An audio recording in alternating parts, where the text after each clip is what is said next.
Assalomu alaykum, hurmatli tomoshabinlar. Bugun men juda muhim masalani tushuntirib beraman. 11 sentyabrgacha pensionerlarga berilishi kerak bo'lgan to'lovlar. Yangi ro'yxat. Kimlar bu ro'yxatga tushishi mumkin? Kimlar pul olishi kerak?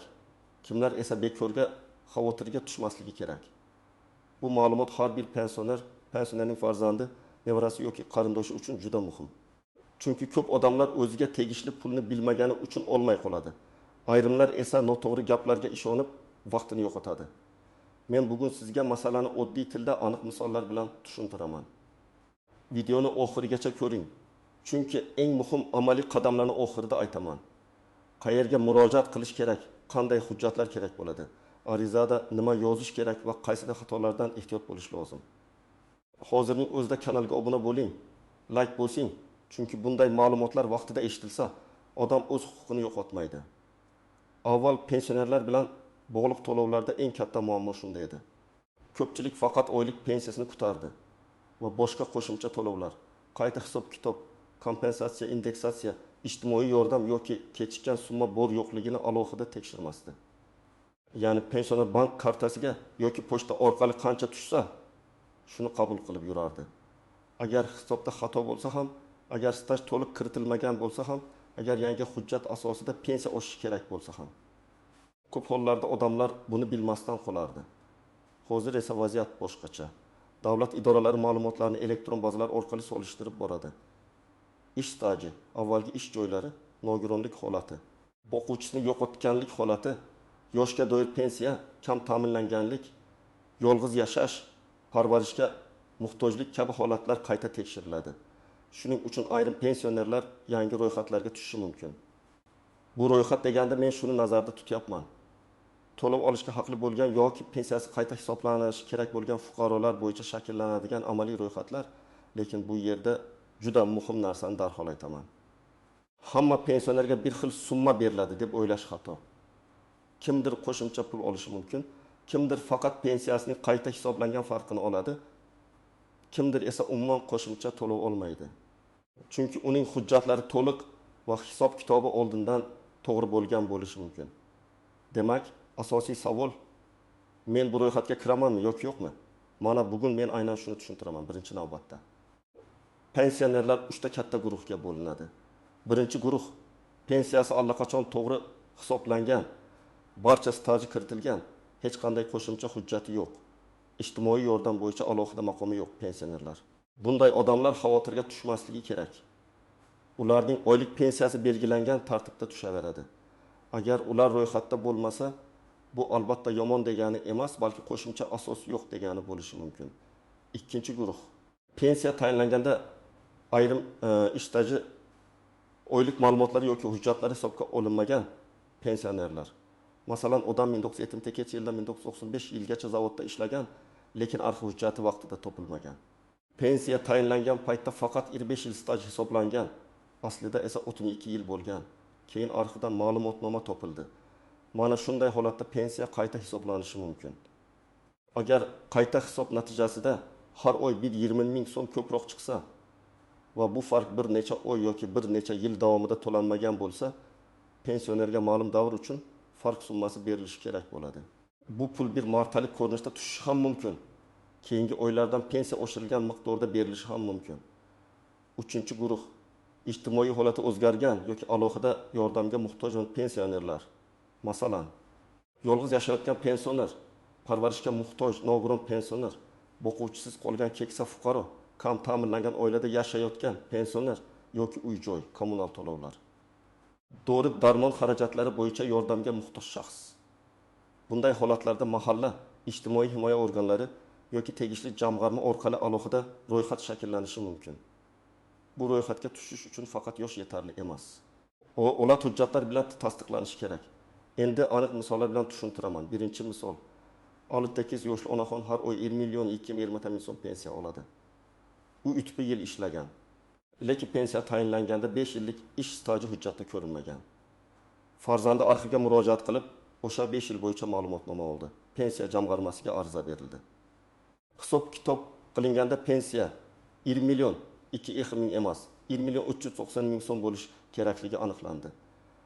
Farq 1 ming so'm. Agar bu farq masalan 10 oy davomida to'lanmagan bo'lsa, onaxonga 1.400.000 so'm farq to'lanishi kerak bo'ladi. Keyingi oylarda esa u 1.390.000 so'm olishi mumkin. Ikkinchi misol. Yetim 2 yoshli otaxon pensiyasini bank kartasiga oladi. Unga tanishi 25 sentyabrgacha hamma pensionerga pul berar ekan deb aytadi. Otaxon bankka boradi, lekin kartasiga qo'shimcha pul tushmagan. Bu yerda bank aybdor bo'lmasligi mumkin. Chunki bank faqat tushgan mablag'ni beradi. Agar to'lov tayinlanmagan bo'lsa, bank uni o'zidan chiqarib bermaydi. Bunday holatda otaxon avvalo pensiya jamg'armasi bo'limiga yoki yagona portal orqali murojaat qilib, o'zining shaxsiy hisob-kitobini tekshirtirishi kerak. Uchinchi misol, pensioner ayol yolg'iz yashaydi, sog'ligi yomon, dori-darmonga ko'p xarajat qiladi. Uning pensiyasi bor, lekin yashash sharoiti og'ir. U men pensionerman, demak avtomatik yordam olaman deb o'ylaydi. Aslida avtomatik bo'lmasligi mumkin. Mahallaga murojaat qilinadi. Ijtimoiy xodim holatni o'rganadi. Daromad, oila tarkibi, yashash sharoiti, tibbiy hujjatlar ko'riladi. Shundan keyin u ro'yxatga kiritilishi yoki kiritilmasligi hal qilinadi. Demak, yordam olish uchun murojaat qilish, hujjat ko'rsatish va holatni tasdiqlash muhim. 4-misol. Er-xotin ikkalasi ham pensioner. Ular farzandlari bilan bir uyda ro'yxatda turadi, lekin amalda alohida yashaydi. Mahalla tekshiruvida faqat ro'yxatdagi odamlar soniga qaralib, bu oilada daromad bor deyilishi mumkin. Bunday vaziyatda pensionerlar amalda qayerda yashashini, kim ularni boqayotgani, xarajatlar kimning zimmasida ekanini tushuntirish kerak. Ba'zan oddiy bir tushuntirish xati. Mahalla dalolatnomasi yoki qo'shnilar tasdig'i muammoni hal qiladi. Men pensionerlarga shunday maslahat beraman. Agar sizning pensiyangiz oxirgi oylarda kamayib qolgan bo'lsa, kechikib tushayotgan bo'lsa, stajingiz to'liq hisoblanmagan deb o'ylasangiz, nogironlik guruhi yoki ijtimoiy maqomingiz o'zgargan bo'lsa, albatta tekshirtiring. Agar siz yangi hujjat topgan bo'lsangiz, masalan, eski ish joyidan ma'lumotnoma, arxivdan tasdiq, ish haqi haqida ma'lumot, harbiy xizmat yoki bolani parvarish qilgan davr bo'yicha hujjat bo'lsa, bularni beparvo qoldirmang. Xavotirlanmasligi mumkin bo'lganlar ham bor. Agar siz pensiyangizni muntazam olayotgan bo'lsangiz, yaqinda pensiyangiz qayta hisoblangan bo'lsa, barcha hujjatlaringiz kiritilgan bo'lsa, qo'shimcha ijtimoiy yordam bo'yicha alohida asosingiz bo'lmasa, sizga hamma pul oladi degan gap uchun idoradan idoraga yugurish shart emas. Lekin baribir bir marta telefon orqali yoki elektron xizmat orqali ma'lumotni tekshirib qo'yish zarar qilmaydi. Bu mavzuda eng ko'p uchraydigan xato shuki, odamlar ro'yxat degan so'zni eshitishi bilan bitta umumiy ro'yxat bor. Unga tushgan odam pul oladi, tushmagan odam hech narsa olmaydi deb o'ylaydi. Amalda ro'yxatlar turlicha bo'ladi. Bir ro'yxat pensiya qayta hisob-kitobi bo'yicha, boshqa ro'yxat ijtimoiy yordam bo'yicha. Yana biri kompensatsiya yoki bir martalik to'lov bo'yicha bo'lishi mumkin. Shuning uchun savolni to'g'ri berish kerak. Men qaysi to'lov bo'yicha tekshirtiryapman? Pensiya farqimi? Ijtimoiy yordammi? Kompensatsiyami? Kechikkan to'lovmi? Endi eng muhim nozik joylarga o'tamiz. Birinchi nozik masala muddat. 15 sentyabr degan sana tilga olinsa, odamlar shu kungacha pul tushmasa keyin umuman olmayman deb qo'rqadi. Har doim ham bunday emas. Ba'zi to'lovlarda ro'yxat shakllanishi, tasdiqlanishi yoki mablag' ajratilishi ma'lum sanagacha bo'lishi mumkin. Lekin hujjatni keyin topshirgan odamning arizasi alohida tartibda ko'rib chiqilishi mumkin. Shuning uchun muddatni eshitib vahimaga tushmaslik kerak, lekin cho'zib ham yurmaslik kerak. Ayniqsa hujjatingiz tayyor bo'lsa, bugun topshirish mumkin bo'lgan ishni ertaga qoldirmang. Ikkinchi nozik masala karta va naqd pul. Ba'zi pensionerlar pensiyani pochta orqali oladi, ba'zilari bank kartasiga oladi. Agar qo'shimcha summa tayinlangan bo'lsa, u odatda pensiya olinadigan usul bo'yicha beriladi. Lekin ba'zan karta muddati tugagan, karta bloklangan, bank rekvizitlari o'zgargan, fuqaroning pasport ma'lumotlari yangilangan bo'ladi. Shunda pul tayinlangan bo'lsa ham vaqtida tushmay qolishi mumkin. Bunday holatda pul yo'q ekan deb xulosa qilishdan oldin bank kartangiz ishlayaptimi? Telefon raqamingiz ulanganmi? Pasport ma'lumotlaringiz yangilanganmi? Shularni tekshiring. 3-nozik masala ishonchnoma. Ko'p pensionerlar yura olmaydi. Farzandi yoki qarindoshi orqali pensiya oladi. Agar ishonchnoma muddati tugagan bo'lsa, qo'shimcha to'lovni olishda muammo chiqishi mumkin. Shuning uchun uyda yotgan, kasal Harakatlanishi qiyin pensionerlar uchun oldindan ishonchnoma masalasini hal qilish kerak. Notarial ishonchnoma ayrim holatlarda tegishli tartibda tasdiqlangan hujjat talab qilinishi mumkin. Bu masalani mahalla yoki pensiya jamg'armasi bo'limidan aniqlab oling. 4-nozik masala boshqa odamlarning gapiga ishonib pul berib yuborish. Mana shu mavzuda firibgarlar faollashadi. Ular ro'yxatga kiritib beraman. 11-sentyabrgacha pulingizni chiqarib beraman. Kartangiz raqamini bering. SMS kodini ayting. Oldindan xizmat haqi to'lang deb aldashi mumkin. Men qat'iy aytaman. Hech kimga bank kartangizning maxfiy kodini, SMS tasdiqlash kodini, PIN kodini bermang. Davlat to'lov uchun sizdan SMS kod so'ralmaydi. Agar kimdir pul evaziga ro'yxatga kiritaman desa, bu juda xavfli signal. 5-nozik masala. Hujjatdagi ism, familiya, sana xatolari. Eski mehnat daftarchalarida ism bir xil yozilmagan bo'lishi mumkin. Masalan, bir joyda Abdullayeva, boshqa joyda Abdullayeva. Yana bir hujjatda otasining ismi boshqacha yozilgan. Bu kichik xatodek ko'rinadi. Lekin pensiya hisobida muammo tug'dirishi mumkin. Bunday holatda arxiv ma'lumotnomasi, FHDga va hujjatlari sud orqali faktni tasdiqlash yoki boshqa qo'shimcha dalillar kerak bo'lishi mumkin.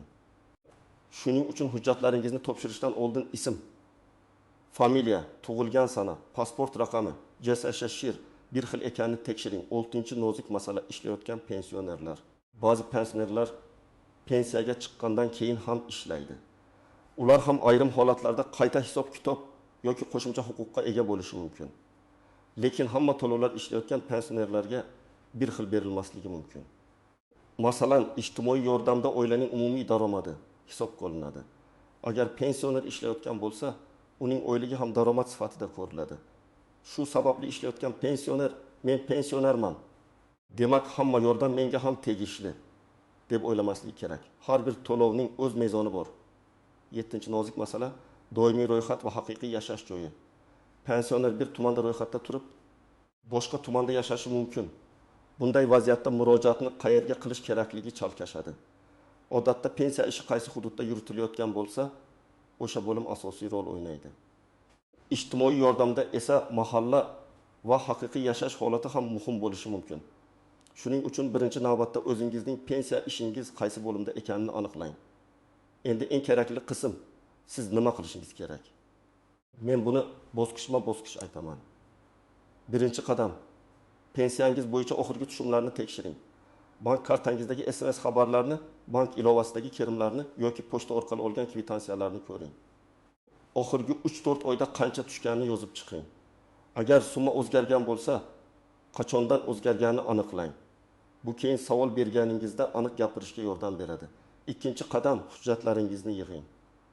Pasport yoki ID karta, JSHSHIR, pensiya guvohnomasi bo'lsa, mehnat daftarchasi, ish aktarchasi, arxiv ma'lumotnomalari, nogironlik bo'yicha hujjatlar, tibbiy xulosalar, bank karta rekvizitlari.